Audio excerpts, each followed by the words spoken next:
start. In 2022, there are tons of options for your phone plan. You could go with one of the big three, Verizon, AT&T, or T-Mobile, or you could choose from the vast assortment of smaller and often more affordable providers like Mint Mobile, Total by Verizon, Visible by Verizon, Google Fi, Boost Mobile, Cricket, or Consumer Cellular, just to name a few. All these smaller providers use one or multiple of the big carriers' networks, so they don't have to pay for their own towers. This way they can pass the saving on to their customers. But because of the wide variety of mobile plans in 2022, it's almost a guarantee that some of them are total garbage. So in this video, I'll show you the phone plans you definitely should get, but also the ones you should absolutely avoid. First up, Total by Verizon. This is a pretty new company created from the partnership between TracFone and Verizon, and it was built off the Total Wireless of the past. On the surface, it looks pretty good. Verizon service with some cool perks like free Disney Plus on some plans, starting at just $30 a month, but it's total crap. No matter how much you spend, from $30 to $60 a month, you're not getting good enough service for those respective prices. They all give you deprioritized service with $30 and $40 plans having 5 and 15 gig data caps respectively. So what do you get instead?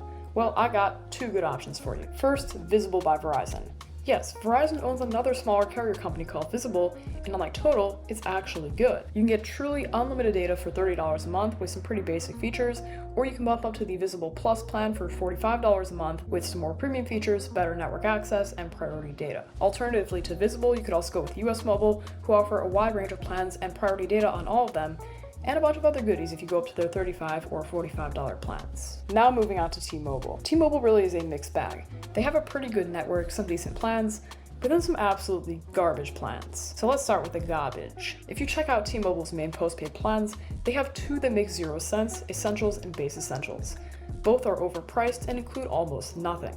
Essentials for $60 a month gives you unlimited data, but some speculate that they're lying about premium network access. We don't know the answer for sure, but we do know that it's definitely prioritized lower than other plans, and it's often super slow, unlike some other T-Mobile plans. Regardless of whether it includes the premium network access or not, it's still a terrible deal. And the Base Essentials plan is even worse. It's $45 a month, but you only get, wait for it, 20 gigs of capped data, with most of the same lackluster features as the $60 Essentials plan. So what do you get instead? Well, if you can splurge and spend a bit more, T-Mobile's Magenta and Magenta Max plans are quite good. The prices advertised also include all taxes and fees, so the prices you see are really the prices you pay. If you're on more of a budget, Metro by T-Mobile has some decent options ranging from $40 to $60 a month, all with truly unlimited data and some pretty good perks like Google One Cloud Storage, Fix Plus, and even Amazon Prime. And you can go even cheaper on Mint Mobile, who strips away most of the extra perks to give you a lot of data and an excellent value for rock bottom prices. AT&T has some great looking options, right? Plans that include a lot of stuff, including top tier network access and great pricing. But there are some AT&T plans you should absolutely avoid. Unlimited Starter, Unlimited Extra, Value Plus,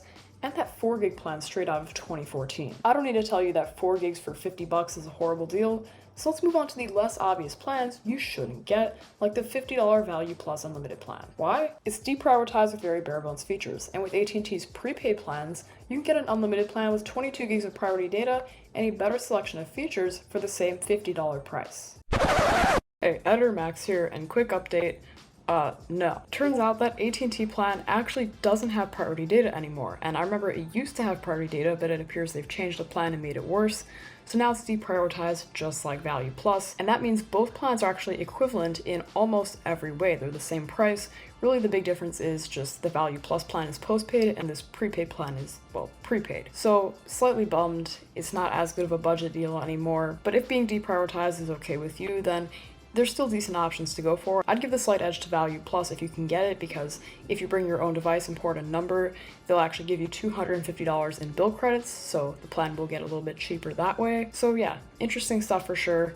Really bummed to see that they've changed the plan and made it worse, but there you go. And as for the starter and extra plans, it's the same story. They give you too little for too high of prices. Instead, either bump up to the unlimited premium plan for $85 a month, or step down in price but up in performance with Cricket's $60 unlimited more plan that almost closely resembles AT&T's unlimited premium plan. A lot of people hate Cricket, but I really don't know where they're coming from. It's owned by AT&T, and they really do give you a great deal. Time for a rapid fire round. 3 carriers you should absolutely avoid as they deliver really terrible service experience for horribly high prices. First up, US Cellular. They're mostly known in the Midwest part of the US, and simply put, it's overpriced and secretly capped at 100 gigs as opposed to the unlimited they promise. I tested them out a few months ago and have confirmed it's a terrible deal, even going as far as to say don't fall for the bait. Next up, Consumer Cellular, and this one really pisses me off. Their plans are garbage, they're super overpriced, and they straight up lie about their unlimited plan, which is actually capped. And this con operation targets older folks in their marketing